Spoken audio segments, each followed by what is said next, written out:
What's going on, YouTube? It's your boy, Cam ATL. Shout out to the DFS squad. Shout out to everybody who's watching this video right now.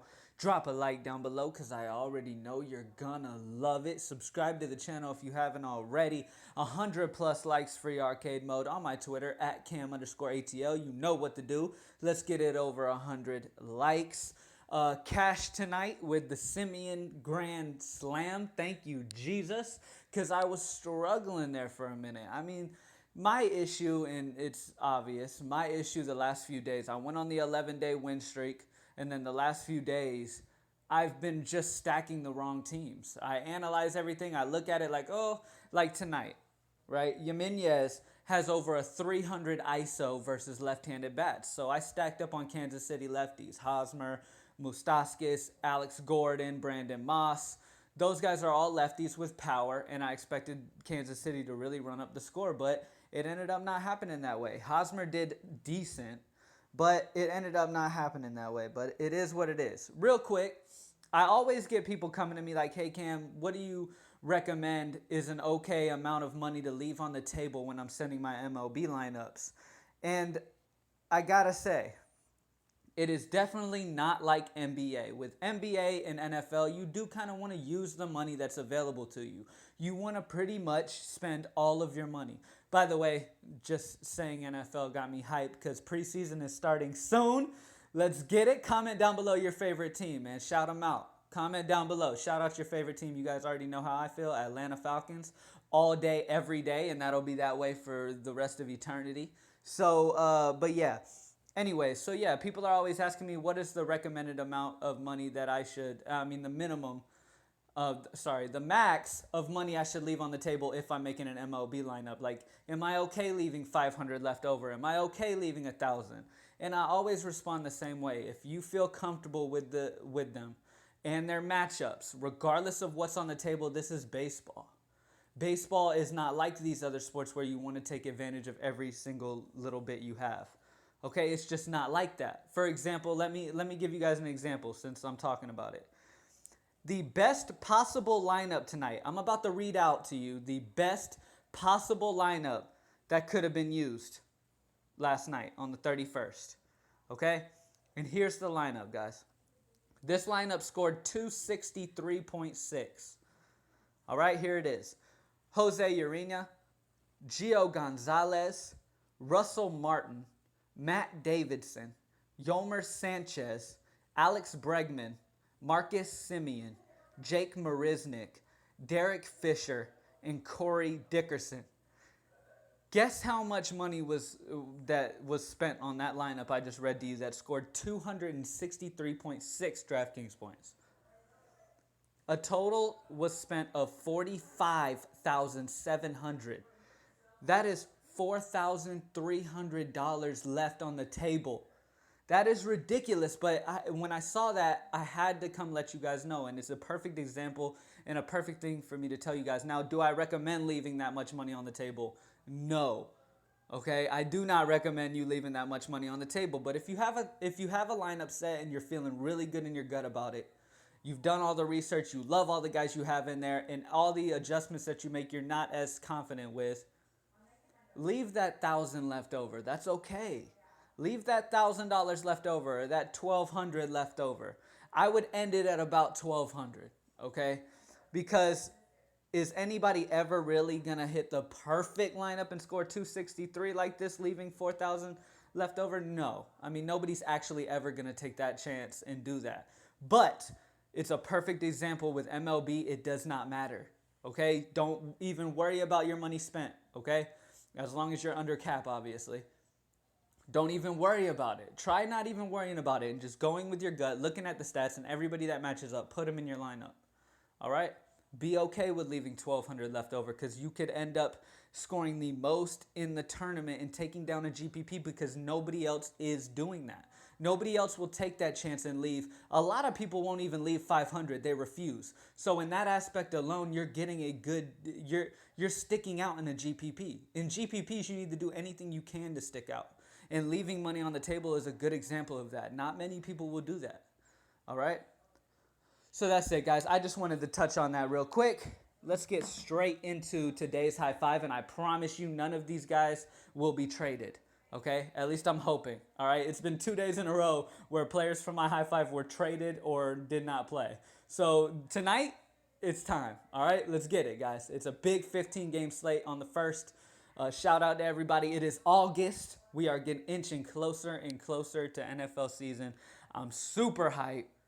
Let's get straight into the high five, guys. At my first pitcher that I'm going to be going with, we've got big Max Scherzer pitching in Miami. I love it at 13-2. I absolutely love Max Scherzer. Just because I am not going to lock him into the high five does not mean I will not have any exposure. I love Max Scherzer going against Miami. Last time he played Miami, he scored 30-plus Draftkings points, and that was in Miami. Miami is a spacious ballpark. It's good for pitchers. So I do love Max Scherzer. I really, really do. Chris Sale, throughout his past, has struggled against Cleveland. Cleveland has done very solid versus Sale. They have several batters like Lindor, for example, who have done well throughout their time against Sale. So there are several guys on that Cleveland offense that I could see roughing up Sale a little bit. So would I go Scherzer over him? Yes. But the guy I'm going with in this upper tier is Marcus Stroman. All right. Marcus Stroman is going to a more pitcher-friendly ballpark than Toronto in Chicago White Sox Park. The White Sox are running Pelfrey out there. You guys know Pelfrey has been a guy I love stacking against. He has had his few little good moments, but this guy he just gets hammered sometimes, and I definitely think the way Toronto's offense has been rolling, I expect them to roll right through Pelfrey and give Marcus Stroman the W. Okay, in Chicago White Sox, obviously, their offense is nothing to worry about. They lost Todd Frazier, their best batter on that team, other than Abreu. Okay, so they lost him. So they lost Melky Cabrera. I love Melky Cabrera playing with Kansas City. I think he's going to fit in well there. I like Melky a lot. He's a big underdog. Not many people talk about Melky Cabrera, but he can get it going. He really is a very solid hitter. So I like him going to Kansas City, but I'm sorry for the White Sox. I will be stacking against y'all until you show some type of life. All right? Next up in my pitcher category, the guy that I'm going with, obviously I like to go further down. Real quick, I'll touch on a few people I love. I love Aaron Nola. He's got that big strikeout potential that you want in DFS. Every day you want that pitcher that goes out there and throws some good strikes. So even if LA gets some runs on the board, his strikeouts cover for that. He gets 20-plus DraftKings points. I like Aaron Nola at 9,100. I really do. Milwaukee strikes out a lot. Carlos Martinez is pitching. Carlos, you know he can get those strikeouts up there in a hurry. Another guy that's got some good strikeouts and he's going against a bad San Francisco offense in the spacious Oakland Park is Sean Manaea. Now, I've played Sean Manaea before. I just think this dude is legit. I mean, yes, he's had a few little bumps in the road on the way, but he is legit. He's one of those pitchers that in any night can get you 30-plus DraftKings points with his strikeout ability. Like I've told you guys, this guy, when he releases the ball, it looks like it's going to go right down the center of the plate, and it dives into the sand where there's no way that a batter can hit it, but it looks like batters have very, very, very little time to decide whether they're going to swing at a pitch or not. Those balls in the MLB are coming so fast, no homo, that they have no time to think about it. They have to just guess as soon as it leaves the hand where that ball is going to end up being and whether they want to swing or not. And Manaea gets a lot of swinging strikes. I love Sean Manaea, man. I think San Francisco doesn't strike out a ton, but Manaea is a beast, man. And at home in Oakland, I like Oakland's offense here against Samardzija. I'm not too worried about Samardzija. He has blow-up moments. Oakland at home, I like their offense. I'm going Sean Manaea at 7,900. As you guys know, though, after I'm done with this high five, yes, I love all of these players as of now. Things might change, so make sure you follow me on Twitter, at @Cam_ATL, because I update the high five if anything changes in it, okay? So here we go. Next up, at the third base position, I play this guy every time there's a lefty on the mound, and Matz is on the mound, so Nolan Arenado at 5,400 at home in Colorado.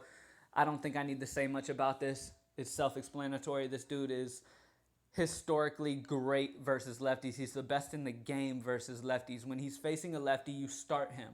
Okay? Nolan Arenado at 5,400, run him up. Next up at first base, a guy that I really, really like.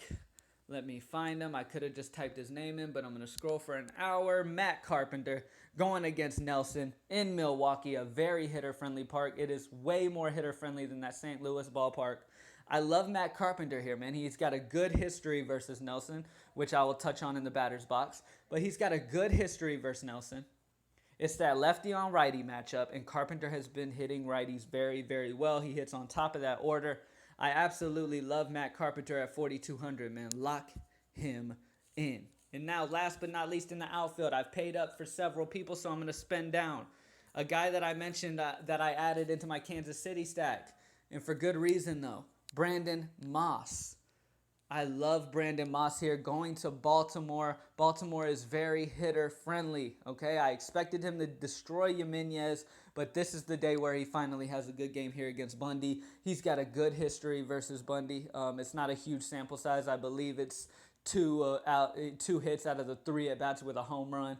So, I mean, it just shows that this guy, look, there's no doubting this guy has the power to hit a home run in any night.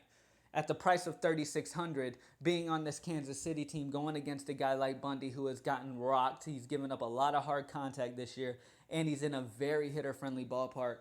I will take Brandon Moss here, man. I expect Brandon Moss to definitely hit a dinger here. I am predicting it now. Brandon Moss is going to hit a dinger, man. And that's it, guys. Marcus Stroman, Sean Manaea, Matt Carpenter, Nolan Arenado, and Brandon Moss. That is the high five I am rolling with. Pray that nobody gets traded. It seems like every high five, there's a guy getting fucking traded. So here we go, guys. Here's my high five. Another guy that I was very close to putting in the high five and I really, really love tonight is Seth Smith going against Ian Kennedy. He's gone 9 of 27 for a home run and a .333 batting average. He will most likely be on top of that Baltimore Orioles lineup, and he's at home in Baltimore, very hitter-friendly ballpark. I love Seth Smith. Adam Duvall, Jose Iglesias, Matt Holliday has been very good against Anibal Sanchez, 8 of 17 for 2 home runs and a .471. Matt Holliday, very, very solid at home in New York. I love Matt Holliday. Anibal Sanchez has been giving a high fly ball rate and hard contact, so that could equal a lot of home runs on that New York side. David Freese, Sterling Marte, Andrew McCutchen. He's got a big history versus Homer Bailey, 14 of 45 for a .311. So out of 45 bats to have a .311 average, that's not bad. But he has struck out 11 times and been walked 11 times. So that's a shit ton of walks. That's the last thing I want is him to get walked a few times and maybe one hit and be a bullshit day. Edwin Encarnacion, Francisco Lindor, Marcell Ozuna, Christian Yelich, Matt Carpenter has gone 10 of 21 for 2 home runs and a .476. That's that history I was telling you guys about against Jimmy Nelson. He's in a great spot here at Milwaukee. All right, Colton Wong. This guy can show up out of nowhere. Kyle Seager. If Nolan Arenado was not facing a lefty, Kyle Seager would be in my high five. He's going against Nick Martinez, giving up a lot of hard contact. All right, he is in Texas where it's hot, very hitter-friendly. Kyle Seager against Nick Martinez has done very well. 7 hits out of the 11 at-bats with a home run and a .636. That is very, very good. Consider Kyle Seager in GPPs. Nolan Arenado is going to be popular, I believe. Okay? Adrian Beltre, Logan Morrison, Miguel Montero has been cheap and doing solid when he gets the starts at catcher for Toronto. He has gone 7 of 16 for a .438 average. And then Marcus Semien, the guy who just saved my night. Marcus Semien with the grand slam against Samardzija. He's gone 6 of 13 for a home run and a .462 batting average, which is very, very good, man. So I might consider Marcus as well. His price has been jumping up to almost a non-playable rate, but hey. Real quick, I want to say Chris Archer is going against the Houston Astros. All right, Chris Archer's going against the Houston Astros. In his career versus the Astros, he has allowed 15 hits out of the 97 at-bats, only 3 home runs, and a .155 batting average. Now, that is very, very low, so a GPP play. A lot of people shy away when pitchers facing Houston. Okay, but this is in a very hitter-friendly ballpark in Houston. Now, Houston does have an amazing offense, but if you want to be that sneaky little guy, go Chris Archer and hope for the best. He's had a very good history versus the Astros. I just want to throw that in there. Jimmy Nelson, Erasmo Ramirez, and Mike Fierce have all have gotten shelled by their opposing teams. So Cardinals, Rangers, and Rays batters are in play here. All of those guys have given up over a 300 average through their careers against the batters on those teams. So definitely keep an eye out for that. And that's it, guys. Good luck, everybody. Go to greenlightdfs.com and join the squad officially. It's about time to go back on a streak, man. All right, game 1 in the books. Let's go for 2 tomorrow, man. Greenlightdfs.com. It's time for a big win. It is due. Let's get this money, guys. Like the video down below. Subscribe to the channel if you haven't already. Thank you guys, as always, for watching. I appreciate you. You guys are the shit, and I'm out.